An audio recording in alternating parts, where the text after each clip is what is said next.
You asked the question, was it possible to have a new normal? And I thought that Reverend Starsky was going to quote Attorney General Eric Holder in his conversation with us. He said, it is absolutely possible, but it is not, now I forgot the word. Inevitable. Yeah, thank you. It is not inevitable. So we can do it, but it's not going to just happen by itself. We have to do it. We have to work. One of the things that really surprised me in working in Canfield, helping in whatever way I can, is that Canfield is a mixed residence. So there are white residents in Canfield and there are black residents in Canfield. You can't tell that from watching the news, but there are white and black residents. And you know what? They like each other. They're working together. They're both grieving. They're both angry. They're watching out for one another. But even in coming into the residence with the barricades and the protection, they're complaining because white residents who go to work come straight through the front. Black residents who go to work have created a little pass that they can get around the barricade the back way because they have to show their ID 2 or 3 times. And then they come and live next door to one another in their apartments. That's the reality. So it is possible, right? Yeah, it's systems. It's possible, but it's not inevitable. Speaking of systems, you know, how many of our young people have the resources that you had afforded to you there when you were talking about what made the difference in your life? Counseling 2 times a week, and perhaps even more importantly, or just as importantly, the support group of positive influences on you. Is that widespread? Is that something that we can actually do as a community to make that available to more people? I'll stop talking, but I'll say to that specific point, I got that in school. I got that counseling at school. So those supports were available, but when we go through school years like the last few that we've been through, when we start pulling social workers out, that's a system where that delivery should be available, and it should be available at scale. If you live in St. Louis County right now, because of the St. Louis County Children's Services Fund, you get an IEP, you have free access to counseling services. You live in St. Louis City, you don't have the same. You live in some other districts, you don't have the same. So what does it mean to have that for every student in the region?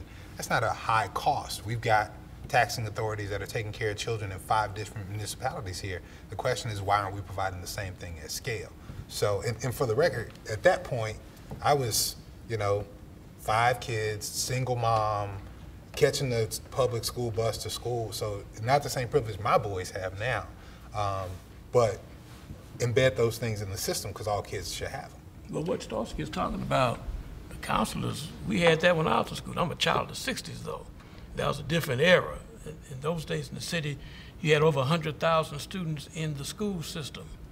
And we had the resources to have that. Now, school districts are wrestling with diminished budgets, and they're having to make decisions about what to hold on to and what to cut. Unfortunately, some of the things that may be cut can directly help and affect the young person. Listen, another thing, we're in the faith business, so we have to have hope.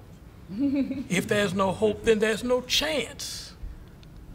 Those oil tankers you talked about that move slowly, correct me if I'm wrong, but I've heard it said before that Sunday is the most segregated day of the week. Is there something to be said about that? So here's the thing about, I've been thinking about this for a while. The only way we get through this is if the Holy Spirit blesses us. That's how I feel about it, right? But the Holy Spirit can't get anything done if the tanker's not moving. You gotta put some things in motion. And there's a whole bunch of stuff we can put in motion in terms of not just showing up together, but we gotta show up together. That's a piece of the reflection that we were talking about, or at least we gotta put things in motion. And then we can, it's a lot easier to shift where we're headed down the pike if we're moving in just those sorts of ways. So we're talking about that oil tanker, and it reminded me of a call that we received this week when we had lots of people go out to welcome students back to Normandy. One of the parents called me and said, it's great that you guys were out here with signs, but how about some counselors in the classrooms with teachers who are going back to classrooms that they can barely manage by themselves, and now everyone is dealing with an issue that no one's talking about. Has anyone thought about having even teachers' aides or assistants on all the different levels because of the trauma that these children are living outside of school? And it's good that we said welcome back. But so, a hopeful sign, I'm sorry, I didn't mean to Go ahead. interrupt you, Tracy. A hopeful sign is one of our nonprofits in this community, the Diversity Awareness Partnership, put together trainings, really just about how to facilitate conversations about race. And they've sold, they're free, but they've sold out of every training. They keep having to add more. So at the very least, we have people in our schools, in our nonprofit agencies, in our churches, in our neighborhoods saying, I don't know how to do it. I don't know how to even talk about this, let alone make it safe for other people to talk about this. I think that's positive. Just a little bit. And so, you know, I've spent probably the last 10 days up in Ferguson every day around, you know, where the protests have happened around West Florissant. And I can tell you, and I'll just editorialize, I'm a reporter here, so I'm kind of trying to be quiet and listen to what people are saying, but just to editorialize, when the microphone goes away, I've had, in my life, more honest conversations about race when the microphone goes away than at any other point in my life. I mean, college, grad school, whatever. And to me, that makes me hopeful. If there's one thing that makes me feel really positive, it's I can sit next to someone who doesn't know me, who I just asked a bunch of questions to about a painful event, and when the microphone goes away, we just start talking. And that to me that's pretty powerful. Yeah, I think I learned the last 10, 11 days, I don't know what I don't know. Yeah, totally. How does that, I mean, I'm glad that's happening. I'm hopeful that those conversations are happening. And I don't see how that changes the structures we have in place. Having those conversations, and as much as I appreciate the fact that we would have some diversity training and some sensitivity training, that doesn't change systems that are in place already. If we hire, one of the solutions that's been proposed is to hire a couple additional African-American officers in Ferguson. That's a welcome first step.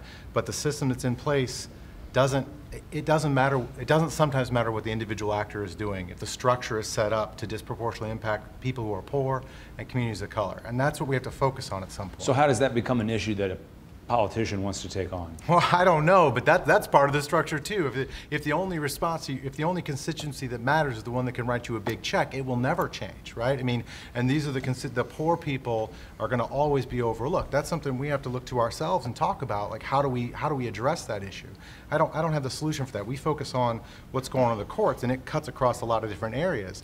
But the truth is, these are people with limited voice, right? These are not folks who get in front of a camera, in front of a politician very often to make their case made. And even if they do, it's quite frequently just for a photo op. It's not for a moment to really bring about some real change in people's lives. Can I ask a question of the chief? You know, so much of policing is a judgment call. And so I'm just wondering, from your perspective, having these conversations out in the open, do you feel like that, at least in terms of law enforcement, that could change some judgment calls when things have to be decided in the blink of an eye? Well, I think law enforcement itself has to be wrapped into these conversations with the community. I think that the crisis in Ferguson is a window or example into maybe what we should look like in terms of policing moving forward. You know, what I saw out there with the leaders, faith leaders, other political officials, is that they became the voice of those people who were out there protesting. They became the voice of the disenfranchised. And they used that voice to press back on the establishment. This is what we want.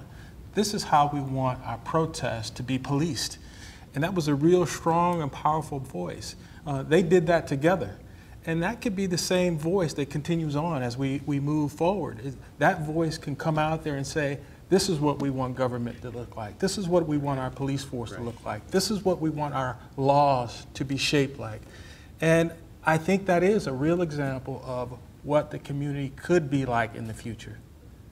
So I want to respond to what Tom was saying. I don't think it has to be that people who are on the short end of the stick don't have a voice.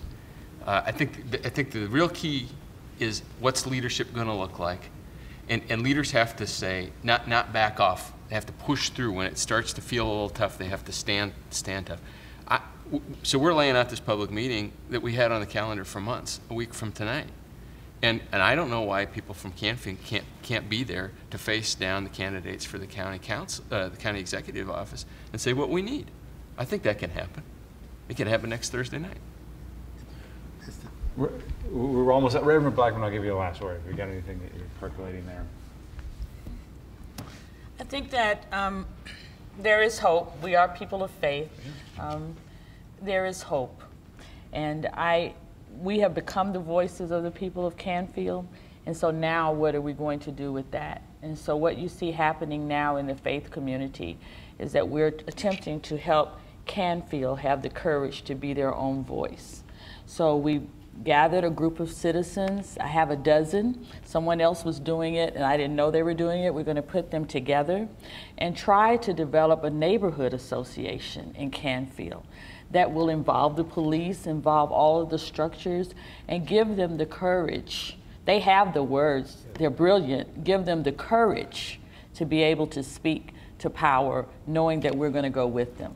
So what does it look like if those of us who are sitting around this table, we always get to go into boardrooms and to nonprofits and ask for money? What would it look like if when the cameras are gone and that money starts to pour into Ferguson, what would it look like if when that table is convened to say, what does Ferguson need? That each one of us took the responsibility to say, I'm going to take somebody from Ferguson with me. I'm going to take somebody from Canfield with me to that table, and I'm going to create space for their voice.